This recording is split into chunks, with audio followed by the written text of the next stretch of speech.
Margin is I got to make this much money to break even. Everything above that is my margin. Right? Makes sense? The difference between what you have and what you need. And most of us don't have margin. Most of us have way more need than what we have. That causes stress. Right? Like forgetting hairbrushes and things like that. So, turn to Luke chapter 10. And this is where we'll start this morning. Luke chapter 10. And we're going to start in verse 38. Everybody take another deep breath. Let it out. We're going to de-stress right now before I increase your stress. Luke chapter 10, verse 38. We start this way, and this is Jesus himself visiting Martha and Mary. This is not the Mary his mother married, by the way.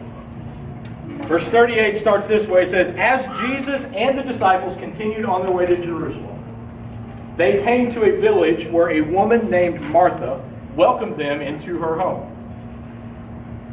Her sister Mary sat at the Lord's feet, listening to what he taught. But Martha was worrying over the big dinner she was preparing. She came to Jesus and said, Lord, doesn't it seem unfair to you that my sister just sits here while I do all the work? Tell her to come and help me. Right. Here's the thought. Mary, where was Mary? What was Mary doing? Sitting where? At his feet. What was Martha doing?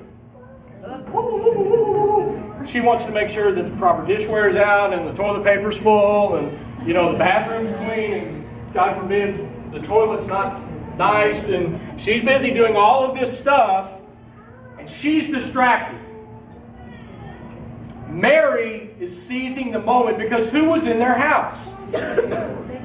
Hello? But how many of us fight between being Mary and being Martha? Because Martha was distracted from the good things and she was missing out on the best thing. Keep that in mind. Listen to this. I heard a pastor say this. I think it was Andy Stanley. He said, if Satan can't make us really, really bad, he will make us really, really busy. If Satan can't make us really, really bad, he will make us really, really busy. We become so busy doing the lesser things that we become distracted from doing the most important things, or let's limit it down, the most important thing. Because we're so distracted with everything else. We're so obsessed in accomplishing what we think is important that we're missing the most important things or the most important thing in our lifetime. Because we're distracted, because we're stressed, because we're obsessed. Look at verse 40 again.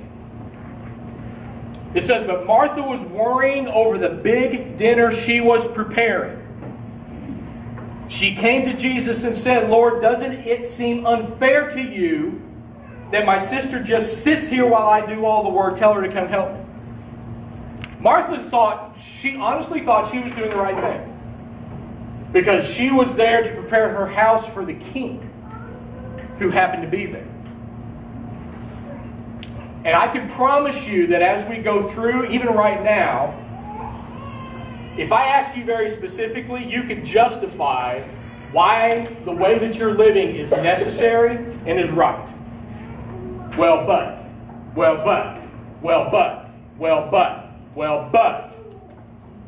Right? A little passionate about this one, Tom. Matthew 7:13. Let me read it to you. Keep in mind, we do more so that we can accomplish more so that we can buy more. We do more so that we can accomplish more so that we can buy more. We do more so that we can accomplish more so that we can buy more. We got it. Matthew 7:13 says this. Let me read from this book. Enter through the narrow gate. For wide is the gate, and broad is the road that leads to destruction, and many enter through it. When your life is full of this, what does Scripture just say? It is broad, and a lot of us are on this road. And it leads to destruction. Most of us are right here. Verse 14, but small is the gate, and narrow is the road that leads to life, and only a few find it.